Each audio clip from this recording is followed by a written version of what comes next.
आप सभी के हृदय में विराजमान परमात्मा को मेरी राम राम। कल हमने देखा कि किस प्रकार से चित्रकूट पर अयोध्यावासी और मिथिलावासी प्रेम से विह्वल होकर मिले हैं। उनके प्रेम की धार एक बाढ़ के रूप में पूरे चित्रकूट में आ गई है। पूरा परिवेश अति भावुक और संवेदनशील हो उठा है। दोनों ही चाहते हैं कि राम लौट जाएं, अयोध्या लौट आएं, राजा बने, सीता रानी बने, भरत को युवराज बनाया जाए। सभी की यही कामना है और इसी कामना के वशीभूत हो, प्रेम में विह्वल हो, वे एक दूसरे का दुख दर्द बांट रहे हैं। उसी दृश्य में आज हम फिर से प्रवेश करेंगे और देखते हैं कि परिवेश कुछ संभला या नहीं। अवगाह शोक समुद्र सोचहि नारी नर व्याकुल महा, कि शोक के सागर में जितने भी नर नारी थे वहाँ आए हुए थे, वे सब डूबे हुए थे। ऐसा दुख का सागर वहाँ लहरा रहा था। सभी उसमें डूब चुके थे। प्रेम का जो आनंद है वह भी ऐसा उमग रहा था राम को देख देख कर, और राम के विरह का शोक सागर वह भी उन्हें डुबाए जा रहा था। सोच के कारण, सोच ही नर व्याकुल भय। सारे नर नारी जो है चिंता के कारण, सोच के कारण कि क्या होगा, क्योंकि किसी को कुछ नहीं पता, तो वो सारी चिंता उन सबको खाए जा रही है। दय दोष सकल सरोष बोल रही, और वे दोनों ही पक्ष के, अयोध्या के और मिथिला के, दय दोष दे रहे थे, सकल सरोष बोल रही, और वे दोनों ही पक्ष क्रोध के साथ बोल रहे थे। सरोष, दोष दे रहे थे और क्रोध के साथ बोल रहे थे। किसे दोष दे रहे थे, किस पर क्रोध कर रहे थे? ना जो आप सोच रहे हैं वहाँ नहीं, न कैकेयी को दोष दे रहे हैं और ना ही दशरथ को। वे तो उसे दोष दे रहे हैं जिसे सारा संसार दोष देता है। सारी भूलों का, सारे अपराधों का, पापों का सारा ठीकरा जिसके सर पर फोड़ता है, उसी को ये सब भी दोष दे रहे हैं अयोध्यावासी और मिथिलावासी, और वह है विधाता।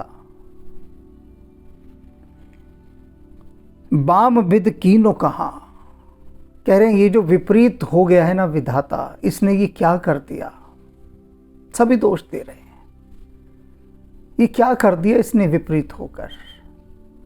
जैसे कि कोई बहुत अच्छा आदमी कोई गलत काम कर दे तो सब उससे क्या कहते हैं कि अरे भाई ये उल्टा होकर तुमने क्या काम कर दिया।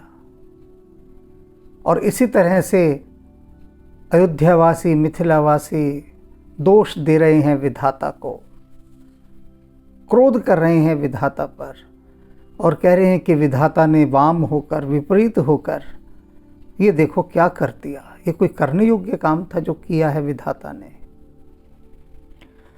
सुर सिद्ध तापस जोगी जन मुनि देख दशा विदेह की, तुलसी न समरथ कोउ जो तर सके सरित स्नेह की।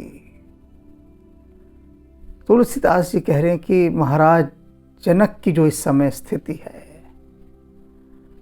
प्रेम विह्वल अवस्था, व्याकुल हुए पड़े हैं प्रेम के कारण, और ये जो व्याकुल दशा है उनकी, देवताओं से, सिद्धों से, तपस्वियों से, जोगी जनों से, मुनि देख दशा विधेय की ऐसी दशा देखकर कोई उनकी उस दशा का पार नहीं पा रहा था। कोई उसके पार ही नहीं जा सकता था। इतनी गहरी, इतनी अथाह उनकी वह प्रेम की व्याकुलता, कैसे कोई जाए। तुलसी ने समर्थ को, तुलसीदास जी कहते हैं कोई भी समर्थ नहीं है, समर्थ न को तर सके सरित स्नेह के। उनके इस प्रेम रूपी दरिया को कोई पार कर जाए जनक जी के, कोई नहीं कर सकता, सब बह जाएंगे उसमें। ऐसा तेज बहाव है, ऐसा तेज बहाव, कोई नहीं ठहर सकता। सबके पैर उखड़ जाएंगे और उसमें बह जाएंगे, और बह गए। अभी पीछे क्या कह रहे थे कल योगी जन, साधु जन, सिद्ध जन, कि हमारा ये योग तप सब बेकार है। सब अपने योग और वैराग्य की निंदा कर रहे थे, कह रहे थे किस काम का। समय पड़ने पर जो काम ना आए तो किस काम का। नकारा तो हमारी ये साधनाएं, ध्यान की, योग की, तपस्या की, सब व्यर्थ चली गई, और हम भी राम के प्रेम में बह उठे। बहना ही तो नहीं है, यही तो साधना है। और ये प्रेम बहा कर ले गया हमें। इसका मतलब हमारे भीतर कोई वैराग्य नहीं जगा, अभी भी आसक्तियों में हम डूबे हुए हैं।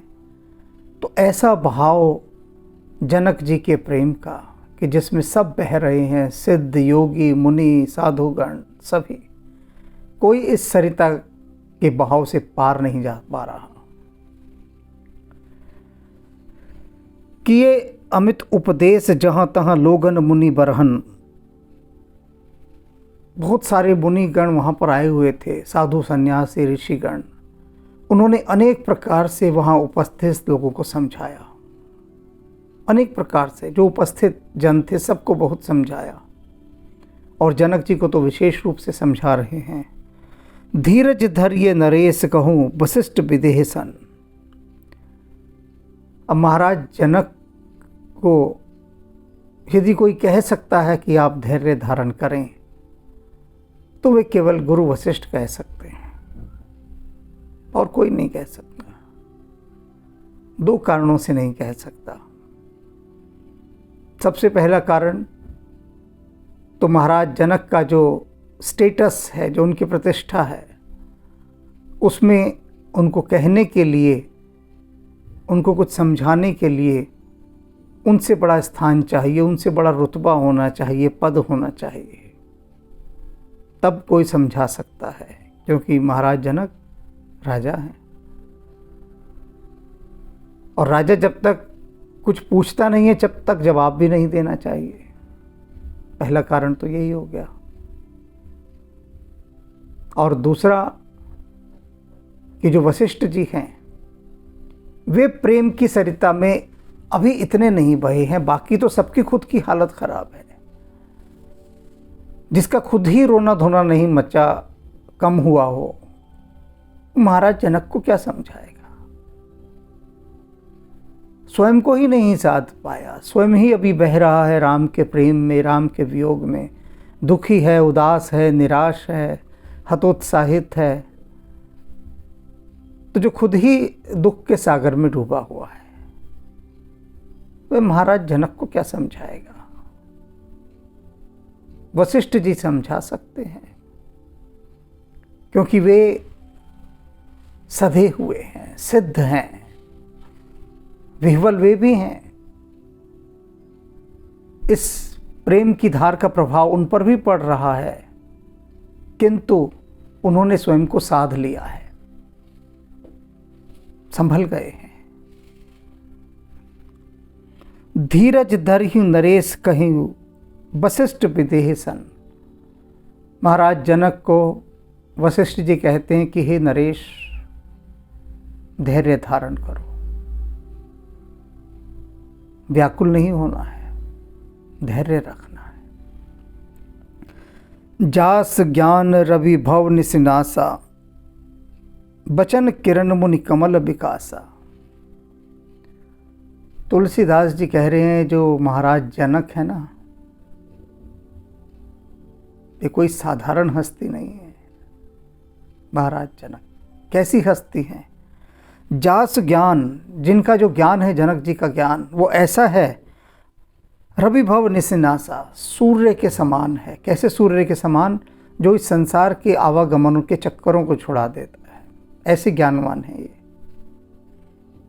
महाराज जनक से जो ज्ञान ले लेगा, आवागमन के चक्करों से मुक्त हो जाएगा, ऐसे ज्ञानी है।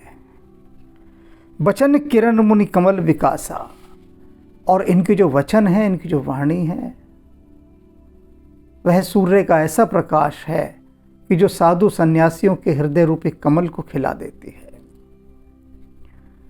ऋषि मुनि साधु सन्यासी वे भी सम्राट जनक के वचन सुनने के लिए लालायित रहते हैं, प्यासे रहते हैं। सम्राट हैं जनक, किंतु ऋषि मुनियों से भी अधिक सम्मान के अधिकारी हैं। ऋषि समाज उनका इतना सम्मान करता है। वे जनक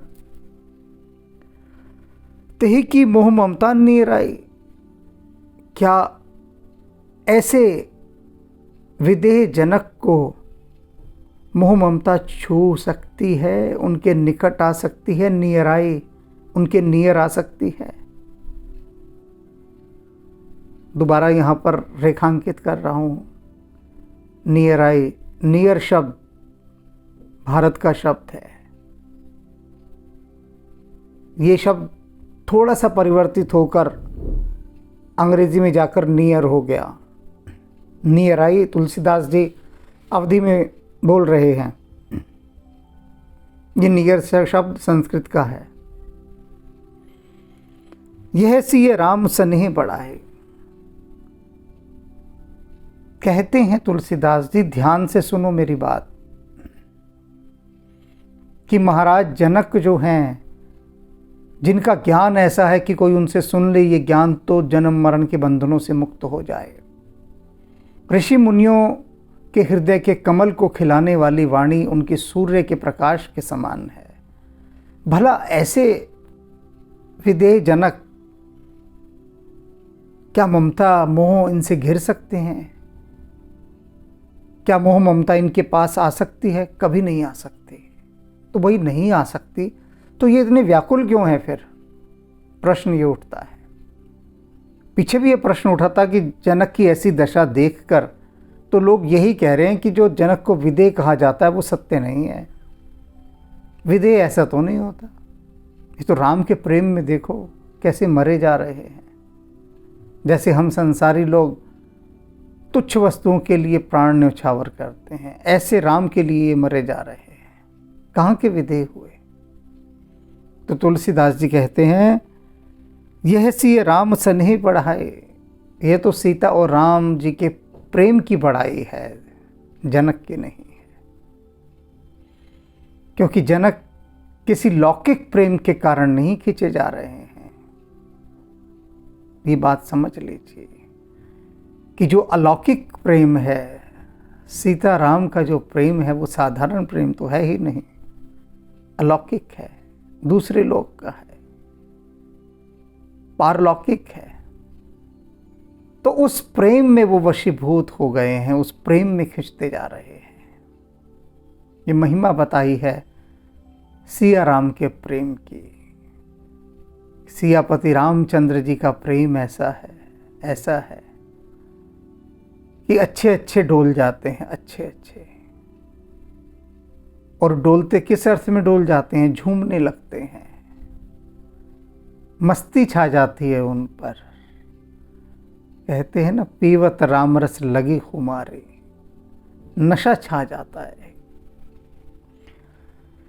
विषयी साधक सिद्ध सयाने, त्रिविध जीव जग वेद बखाने। तुलसीदास जी कहते हैं कि वेदों ने 3 प्रकार के जीवों का बखान किया है, बताया है। बताते हैं वेद कि 3 प्रकार के जीव होते हैं। कौन से? विषयी, जो विषय वासनाओं में ही डूबे रहते हैं, जहरीले इंसान। और साधक, जो साधना कर रहे हैं। और फिर सिद्ध सयाने, जिन्होंने साधना कर ली और सिद्धि प्राप्त हो चुकी है, उनको 3 प्रकार के। राम स्नेही सरस मन जासु, साधु स्वभाव बड़ आदर तासु। कहते लेकिन ये जो तीनों श्रेणियां हैं मनुष्य की, तीनों कैटेगरियां, इन तीनों में साधुओं के स्वभाव में सिर्फ उसी को सम्मान मिलता है। राम स्नेह सरस मन जासो, जिसके मन में राम के प्रति स्नेह है, भक्ति है, प्रेम है, वही साधु सभा बड़ आदर तासु, साधुओं की सभा में उसे बहुत आदर मिलता है, केवल उसी को। सोहने राम प्रेम बिन ज्ञानो, करण धार बिन जिम जल जानो।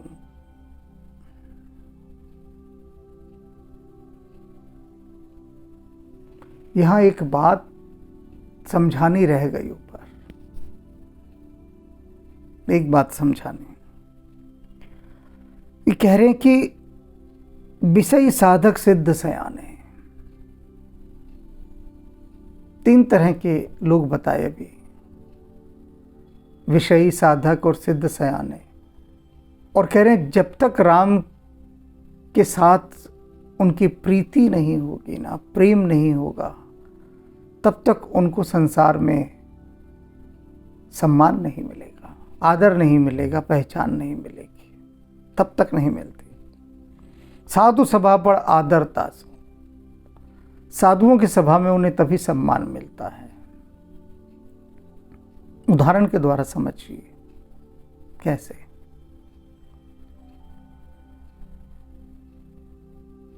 हम जामवंत जी को लेते हैं, वृक्षराज जामवंत, जटायु को लेते हैं, शबरी को लेते हैं, अहिल्या को लेते हैं, केवट को लेते हैं, निषाद राज गुह को लेते हैं।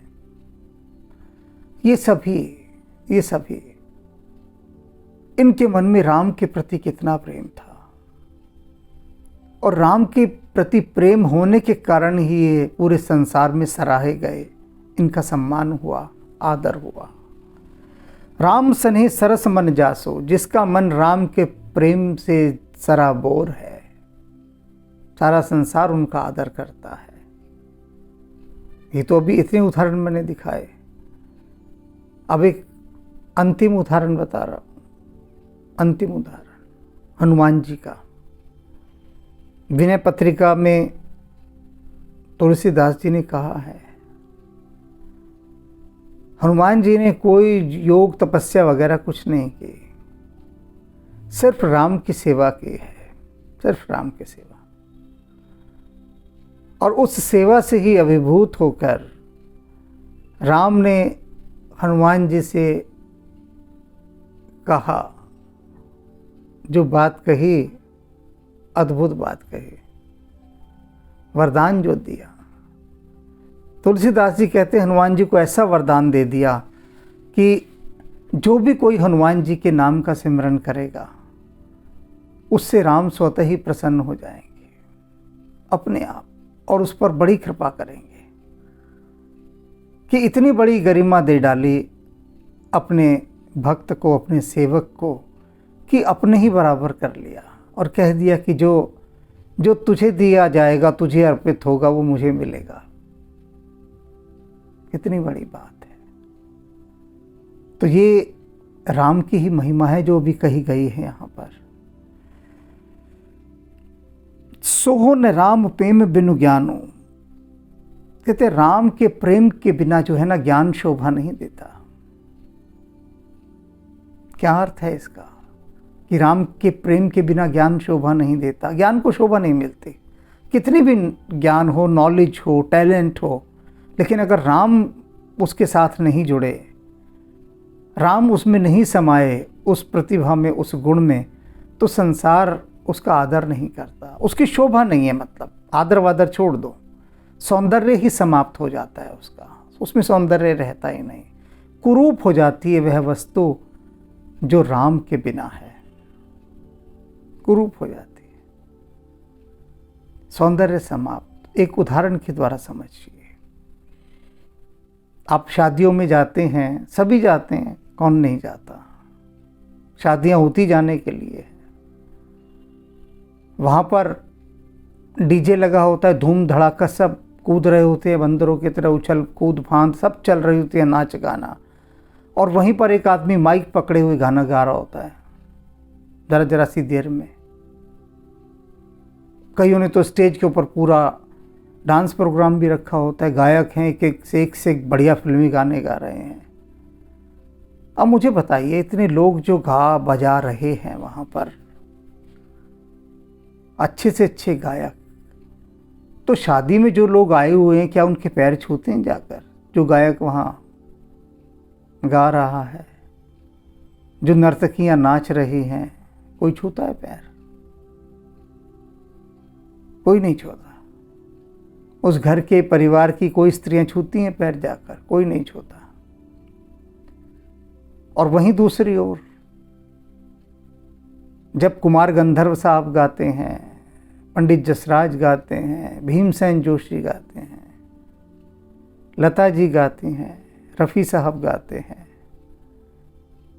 और पंडित राजन साजन मिश्र ये गाते हैं, ये जितने अन्य शास्त्रीय गायक जितने भी हैं, ये तो कुछ गिने चुने नाम लिए मैंने। तो जब ये गाते हैं तो देखा करो लोग इनके चरणों की धूली अपने मस्तक पर लगाते हैं, मस्तक पर, मस्तक ही टिका देते हैं इनके चरणों में। क्यों? गायक तो ये भी हैं, और गायक वो भी है जो स्टेज पर गा रहा है, वो भी गायक है। इनसे ज़्यादा हिल हिल कर झूम झूम कर गा रहा है। जिनके लिए गा रहा है उन सदस्यों के नाम भी पुकारता है एक एक करके, लेकिन उसके कोई पैर नहीं छूता, कोई उसके चरणों की धूल अपने माथे पे नहीं लगाता। क्यों नहीं लगाता? क्योंकि वहाँ ज्ञान तो है लेकिन शोभा नहीं है। शोभा बहुत आवश्यक है, शोभा के बिना कुछ नहीं। और शोभा किस में है? राम के नाम में शोभा है, राम नाम में शोभा है। जिनके मैंने भी आपको नाम गिनाए, कुमार गंधर्व, पंडित जसराज, भीमसेन जोशी इत्यादि इत्यादि, जब ये गा रहे हैं तो राम ही राम है, राम ही राम है, सौंदर्य ही सौंदर्य है, शोभा ही शोभा है। तब संसार इनकी चरण धूलि को अपने मस्तक पर लगाता है, राम के कारण। सोहने राम प्रेम बिन ज्ञान, करण धार बिन जिम जलयान। केवल ज्ञान ऐसा होता है जैसे बिना नाविक के चलता हुआ कोई जहाज। और नाविक कौन है? राम। जहाज छोड़ दो समंदर में बिना नाविक के, जो दुर्गति होगी उसकी सब जानते हैं। तो जिन राष्ट्रों के पास राम का नाम नहीं है, राम में जो डूबे हुए नहीं है राष्ट्र, उनका जो ज्ञान है वो बिना नाविक के जहाज के समान है, बिना नाविक के जहाज के समान। उनका ज्ञान संसार का सर्वनाश करने पर उतारू रहता है। क्योंकि यदि राम होते उनके ज्ञान के साथ, तो वह ज्ञान वसुधैव कुटुंबकम की भावना को हृदय में उतारते हुए पूरे संसार का कल्याण करता। लेकिन ऐसा नहीं होता। तो इसलिए राम के बिना सारा ज्ञान बिना नाविक के जहाज के समान है। मुन बहुविध विदेहु समझाए, राम घाट सब लोग नहाए। फिर बहुत सारे ऋषि मुनियों ने, सबने इकट्ठा होकर बहुविधि, बहुत सारे तरीकों से महाराज जनक को समझाया।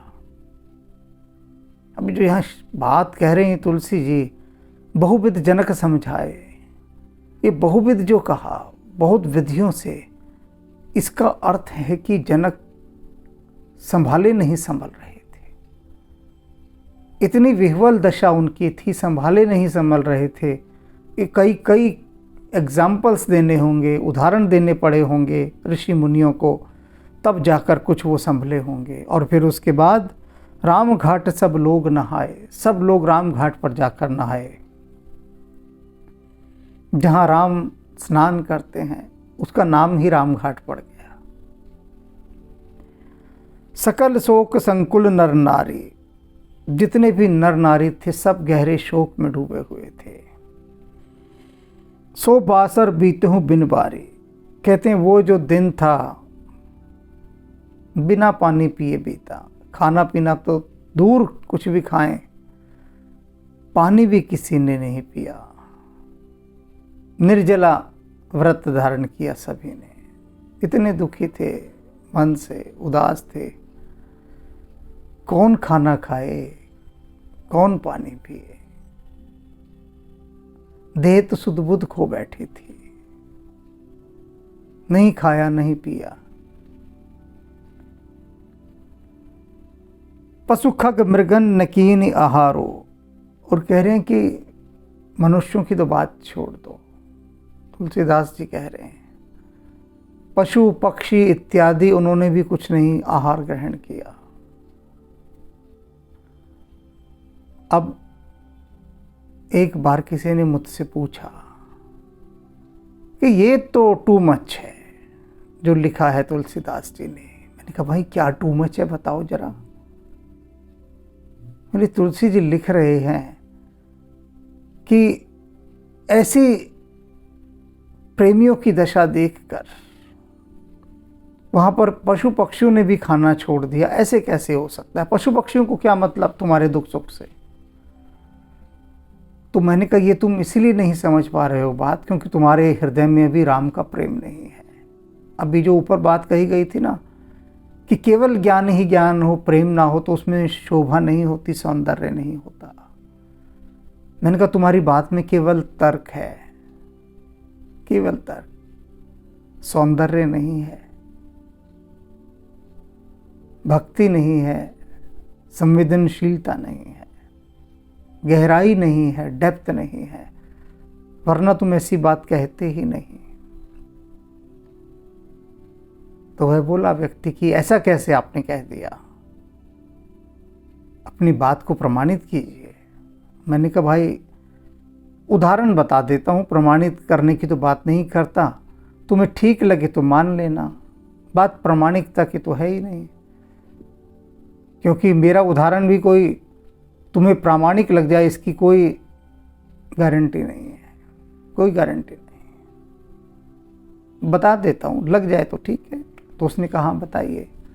मैंने कहा भाई तुमने कहा कि ऐसा कैसे हो सकता है कि पशु खग मृगन नकीन आहारो, पशु पक्षियों ने किसी ने भी भोजन नहीं ग्रहण किया, मनुष्यों की तो बात छोड़ दो। मैंने कहा मेरे एक आत्मीय जन महामारी में पूरे परिवार को अस्पताल में दाखिल होना पड़ा। उनके पास से एक बिल्ली जो उन्होंने पाली हुई थी, समस्या हुई उसको कैसे छोड़कर जाएं घर। तो जो काम करने आती थी उससे कहा कि तू घर की चाबी ले और दिन में एक बार इसको सिर्फ भोजन दे जाया कर। वो यही करती थी। 3 दिन तक उसने रोज भोजन दिया, वो वहीं पड़ा रहा, उसने नहीं खाया बिल्ली ने। चौथे दिन वे लौट कर आए अस्पताल से। इतनी स्थिति हो गई थी कि घर जाकर घर से ही चिकित्सा कर सकें। घर आए, उनको घर आते देख बिल्ली बहुत प्रसन्न हुई, लेकिन बिल्ली ने देखा कि वे अभी भी भोजन नहीं कर रहे हैं, नाम मात्र को कर रहे हैं। तो बिल्ली ने भी बस नाम मात्र को जरा सा छुआ भर और फिर मुंह फेर लिया खाने से। जिन के घर में पशु पक्षी होते हैं वे समझते हैं इस बात को कि यदि घर में उदासी का माहौल हो तो पशु पक्षी भी खाना छोड़ देते हैं, और खुशी का माहौल हो तो वे भी नाचते हैं। तो ये राम का आश्रम है। राम के आश्रम की तरंगों से वहाँ का कण कण प्रभावित होता है, तरंगायित होता है, और वही प्रभाव इस समय यहाँ पर पशु पक्षियों पर दिखाई दे रहा है। पशु खग मृगन नकीन आहारो, प्रिय परिजन कर कौन विचारो। कह रहे फिर प्रियजन और कुटुंबियों की तो बात ही छोड़ दो, जब पशु पक्षियों ने ही तो खाना छोड़ दिया था तो उन पर कौन विचार करे, तुलसीदास जी कहते हैं। वो तो फिर भी इंसान है, उनकी तो मैं बात ही नहीं कर सकता। इसी से समझ लो, इस उदाहरण से। दो समाज निमिराज रघुराज नहाने प्रात, बैठे सब बट बिटप तर मन मलिन कृस गात। कह रहे हैं उसके बाद क्या हुआ कि मिथिला नरेश और भगवान श्री राम सब लोगों के साथ स्नान करने के लिए गए। स्नान किया, बैठे सब बट बिटप, सब उस महान बरगद के वृक्ष के नीचे बैठ गए। मन मलिन कृसगात, सबके मन बहुत उदास थे और शरीर दुबले हो गए थे। भूखे हैं, नहीं खाया कई दिनों से, और जो खाया भी वो भी नाम मात्र को। तो शरीर पर दुगना प्रभाव पड़ता है, दुगनी मार पड़ती है यदि दुखी होकर व्यक्ति खाना छोड़ देता है। तो सुखी होकर खाना छोड़ दे तो कुछ फर्क नहीं पड़ता, कोई फर्क नहीं पड़ता, पता ही नहीं लगता। आप इतने सुखी हैं, आनंदित हैं, परिवार में समारोह चल रहा है, सबको कहते हैं आइए खाइए, आइए खाइए, भोजन कीजिए। लोग पूछते हैं आपने कर लिया, तो आप कहते हैं अरे कर लेंगे, भूख ही किसी है यहाँ, अभी भूख ही नहीं है। सुबह से कुछ नहीं खाया, एक दाना मुंह में नहीं डाला और कह रहे हैं भूख ही नहीं है। कमाल है भाई। और यही समय यदि कुछ और होता है तो तब दुख का समय, तब भी भूख उड़ जाती है। लेकिन दुख के समय उड़ी हुई भूख दुर्बलता लाती है, खुशियों और सुख के समय उड़ी भूख आनंद देती है, शक्ति देती है। वही भूख है, वही भूखा पेट है, लेकिन उसका गुणधर्म बदल जाता है सुख और दुख के कारण। तो यहाँ पर सारे अयोध्यावासी, मिथिलावासी सब दुबले हो गए,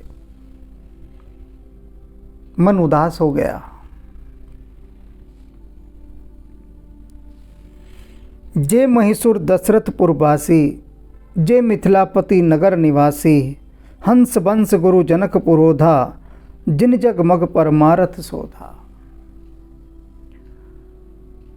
महाराज जनक के पक्ष से शतानंद जी और इधर राम के पक्ष से वशिष्ठ जी, सारे सिद्धजन मुनिजन सब वहाँ पर उपस्थित होकर बस समझा ही रहे थे एक दूसरे को, जो भी ब्राह्मण देव इत्यादि आए हुए थे।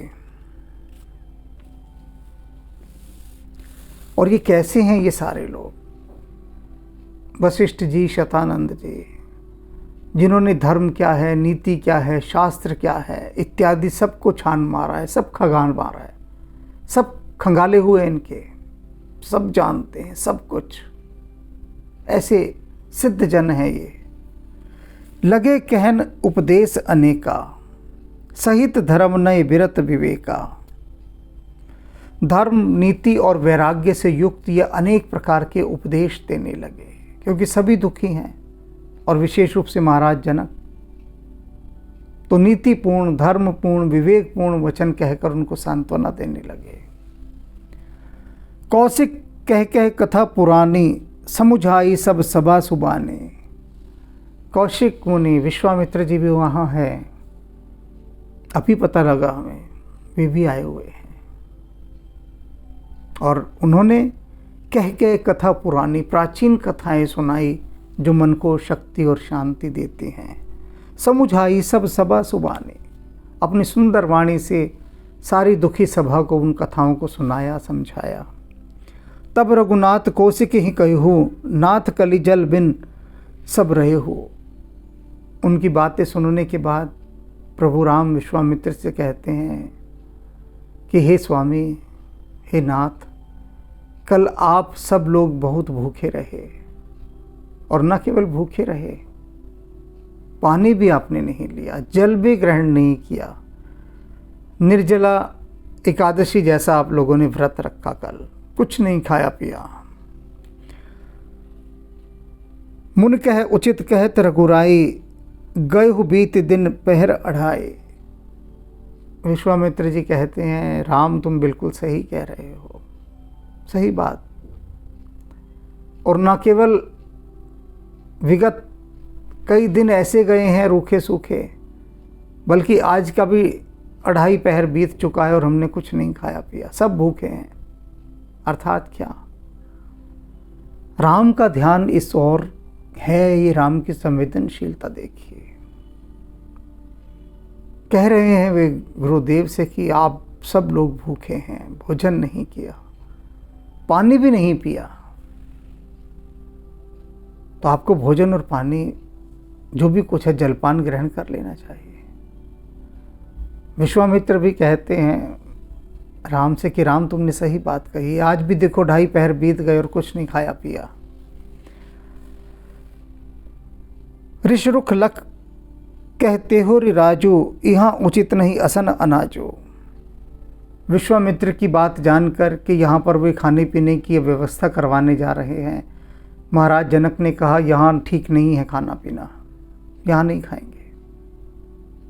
उनका रुख देखकर विश्वामित्र का कि वे यहाँ पर सब खाने पीने का आयोजन करेंगे, महाराज जनक ने मना कर दिया। क्यों मना कर दिया?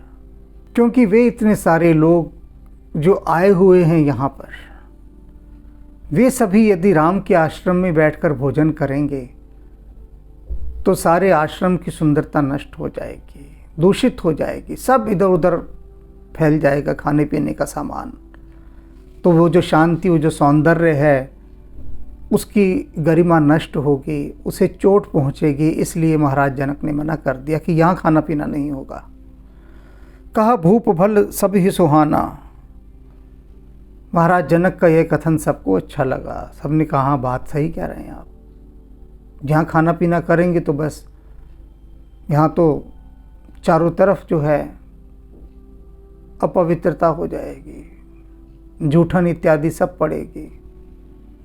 पाई रजायु से चले नहाना, और राजा की आज्ञा पाकर सब स्नान करने चले गए कि हम पहले स्नान करके आते हैं। तेह अवसर फल फूल दल मूल अनेक प्रकार, लई आए बनचर विपुल भर भर कांवरी भार।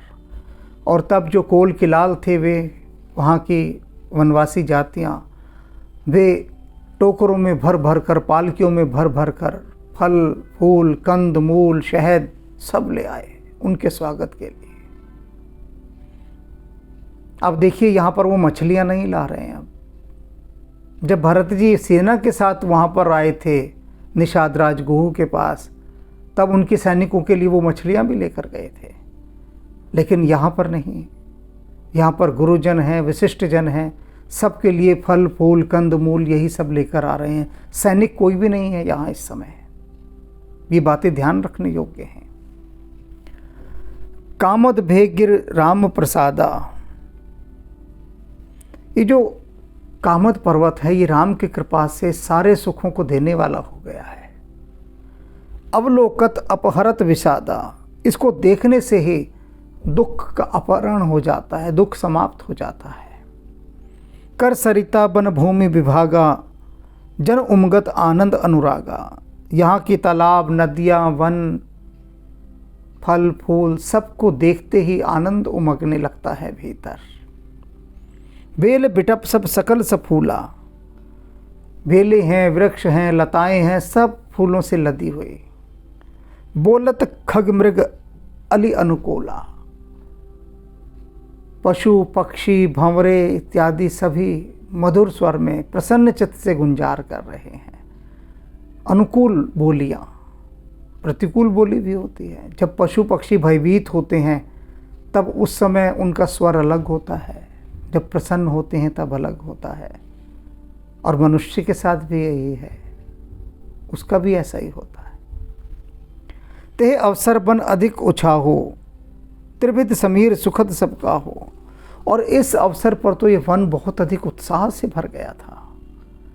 महाराज जनक वहाँ पर हैं, वशिष्ठ जी वहाँ हैं, विश्वामित्र हैं और शतानंद जी हैं, अनेक सिद्ध हैं, साधु हैं, देवता हैं, कौन कौन नहीं है भला।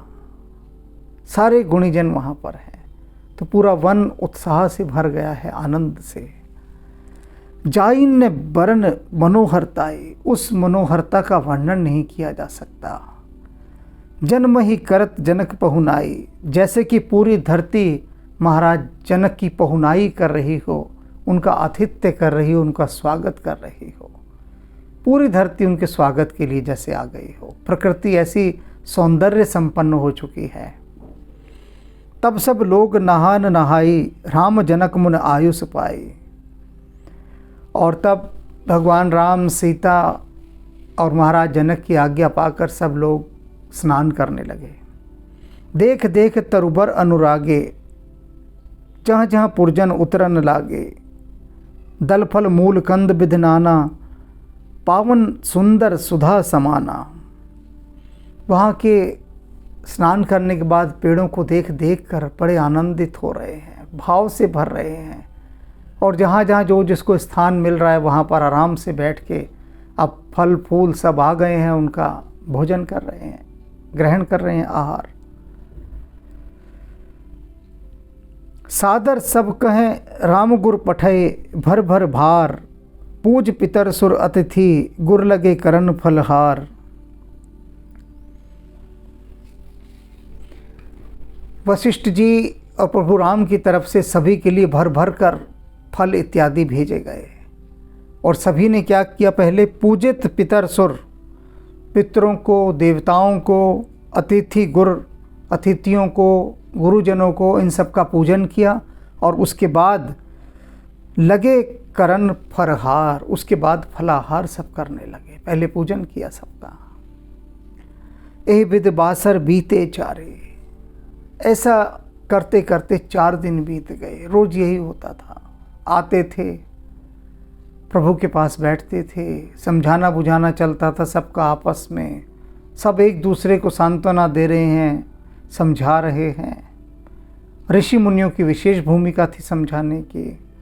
फिर सब नदी में स्नान करने जाते थे, भोजन इत्यादि फलाहार होता था, सो जाते थे, फिर सुबह उठते थे, प्रार्थना करते थे भगवान से। यही सब करते करते 4 दिन बीत गए।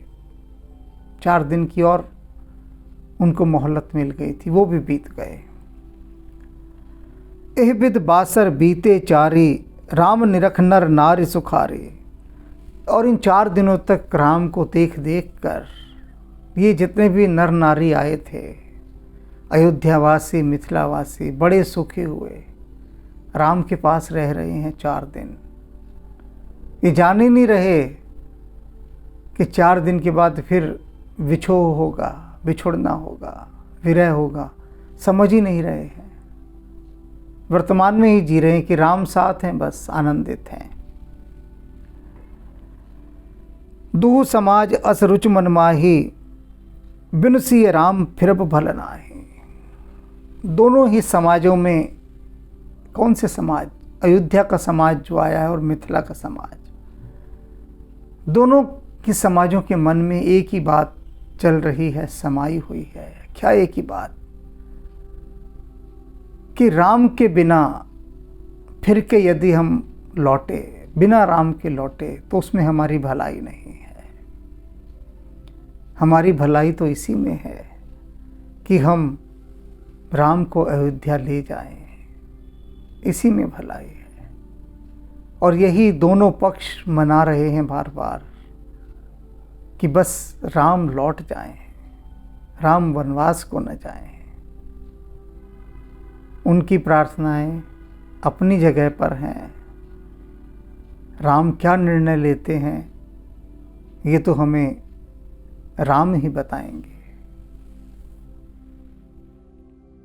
सीताराम सीताराम सीताराम कहिए, जाहि बिध राखे राम ताहि बिध रहिए। सीताराम सीताराम सीताराम कहिए, जाहि बिध राखे राम ताहि बिध रहिए। सीताराम सीताराम सीताराम कहिए, सीताराम सीताराम सीताराम